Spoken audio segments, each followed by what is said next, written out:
Like many people, I've been caught up in a Stranger Things fever over the past 3 years. Not only does the Netflix series exist as a font of childhood nostalgia, it brought to mind memories of when I was the same age as Will, Mike, Lucas, and Dustin, and saw the world as a place meant to be explored with my close-knit circle of friends. There were always adventures to be had, even if they rarely went further than the neighborhood cul-de-sacs or school grounds, and it was the joy of discovery and the suggestion that the adults were always up to something that made the thrill of being out and about, especially during the summer, all the more memorable. Like Stranger Things, the Blackout Club aims to recreate childhood Johnson exploration, but with a much more sinister edge. The town of Red Acre is a lot like Hawkins, Indiana, except that it's occupied by a force more terrifying and dangerous than the Upside Down.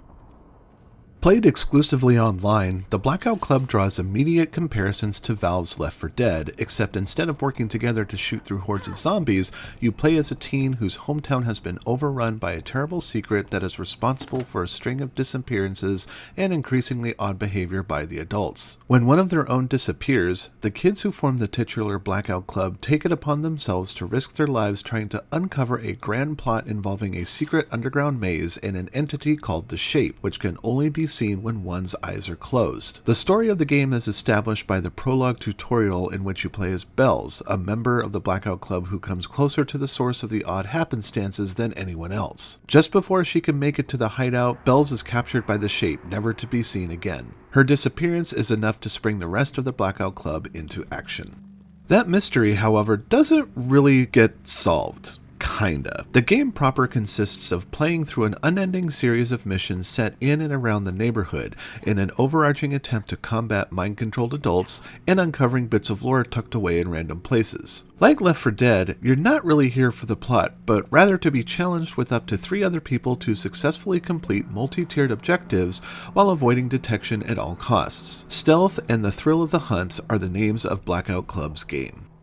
The experience begins and ends in the Blackout Club secret hideout, an old disused boxcar. This staging area doubles as an in-game lobby where you can customize your appearance, switch out powers, select a hero weapon, and choose from a growing list of missions spread out across the different areas of town. Powers are helpful boosts designed to give you a leg up when sneaking around, and they are unlocked using points earned by leveling up. Major powers are spread across different playstyles that can grant timed immunity to damage, trigger distractions, and perform certain feats of strength. Minor powers are passive abilities that boost health and stamina and also allow you to start a mission with a special item. There's even one that will make 2 items available in supply caches instead of 1. Hero weapons are unique gear designed to help you fight off enemies or move about without attracting attention. A grappling hook can get you to out of reach places, a stun gun will drop enemies during a grapple, and there's even a can of shaving cream that can be used to break long falls.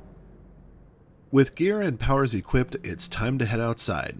The missions you can choose pretty much involve sneaking around to collect certain items or perform a task, like collecting posters and putting them up on specially marked areas. Finishing a task begets another, and often you'll find yourself running from one side of town to the other to accomplish missions. In most cases, you'll sneak into people's homes and backyards or navigate parts of the maze, a bizarre man-made underground labyrinth that is often more dangerous and difficult to travel than the topside areas. It can be a little hard sometimes knowing exactly where to go and what to do, especially when everyone splits up and goes off to do their own thing. Closing your eyes is an interesting mechanic that can show you where to go via a trail of footsteps leading to the nearest objective at the expense of not being able to see if the enemy has wandered nearby. When all tasks have been completed, all players must reach the exit area safely in order for the mission to be a success. On top of experience points, snacks, the in-game currency, are awarded based on your performance, each character's behavior, more on that in a bit, and completing bonus objectives like taking photographic evidence of certain marked objects with your camera phone.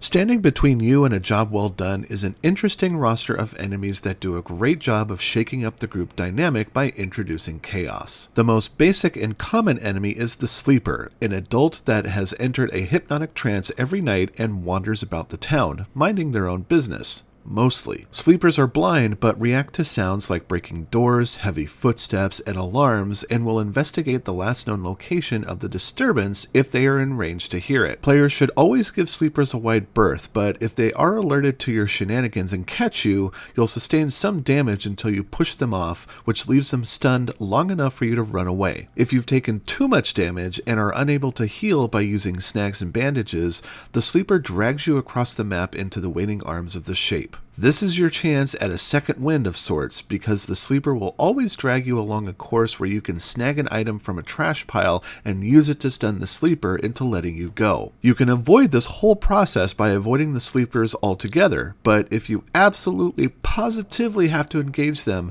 sneaking behind lets you knock them out for a little while. Aiding the sleepers are various security systems that alert nearby foes to your actions. Security cameras keep an eye on sensitive areas, while drones regularly patrol the streets, and if you're caught in their line of sight, you'll have a few precious moments to escape before they go into alert mode and send in sleepers to pursue their target. Another enemy type that appears after you've gained a few character levels are the lucids, who are a step above sleepers in that they can actually see and prove to be a lot more tenacious in their hunt. Sleepers and lucids can be stressful to deal with, but they pale in comparison to the shape. The shape is connected to the game's most fascinating mechanic, the tracking of player behavior. Sins are a type of infraction that are tabulated each time the player is caught doing them by a sleeper or lucid. Basically, the players earn penalties if they do something bad, like being spotted, breaking free of a grapple, knocking enemies out, kicking doors open as opposed to using lockpicks, and just making noise. Incur enough of these penalties and the shape is summoned to the map and actively hunts down players. The shape cannot be killed, nor can it be seen unless you close your eyes, its presence marked as a tall, orange-colored humanoid that stalks the map looking for its victim. If the player is caught by the shape, they lose control of themselves and must hope that another player will find them and snap them out of their state. Players under the influence of the shape will randomly run away or shout when other players are near, which is more than enough to alert nearby sleepers. If the player is captured by the shape 3 times, they are killed and removed from play. I really love the philosophy behind the shape as a game mechanic. In Left 4 Dead, the tank was a creature designed to shake things up against a group already having enough trouble trying to stay alive from regular zombies. That's pretty much how the shape functions here. Seeing the on-screen alert pop up is enough to send everyone running in different directions to avoid the invisible creature while also trying to stay out of the way of cameras and enemies. It's really one of the more stressful moments of the game and has the ability to completely and utterly ruin any run. As such, here comes the obligatory PSA. The Blackout Club is one of those online games that you should probably play with close friends. You can communicate with each other through in-game chat, but the game also has a fun feature where it is able to listen to your voice and act accordingly. In other words, if you're running party chat and talking through the mic with a sleeper nearby, it'll hear you. The game has been blessed with a healthy player base, so there's always a game to be found if you don't have your own group, but you almost always join when the other players are knee-deep in the mission, forcing you to play a surprisingly hard round of catch-up, especially when they are a long distance away from the start point and in no position to rescue you if you get in trouble. I once got taken out pretty quickly in a situation similar to this and ended up just quitting the session because I knew it would take the whole team a hell of a lot of work to drop what they were doing and save me, which they didn't do.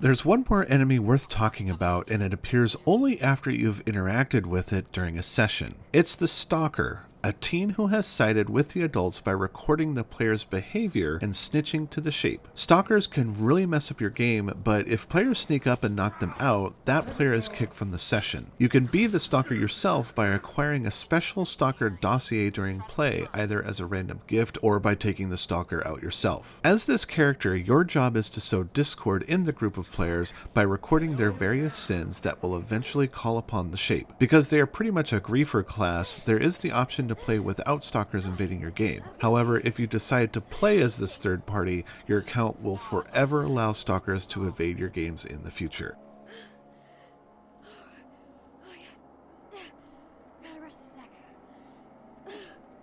The Blackout Club is a test of endurance, patience, and risk versus reward.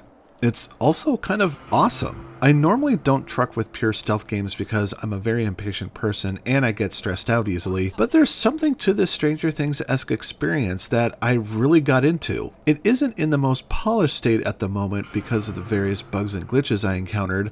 I once got lucky and completely avoided the shape because it was stuck on the environment, but the scrolling news ticker that appears in the hideout makes me feel assured that the developers are frequently tweaking the game based on player feedback, which is pretty great. At the time of this recording, the game has already been updated 4 times, so it really goes to show that the developers really want to see this game succeed. If you love the thrill and tension of stealth-based gameplay and going up against ever-increasing threats the longer you stay engaged, I think you're really going to like what the Blackout Club has to offer. It took me a bit of time to warm up to the whole thing, and when it all eventually clicked, I started thinking that this might actually be the sleeper hit of the year.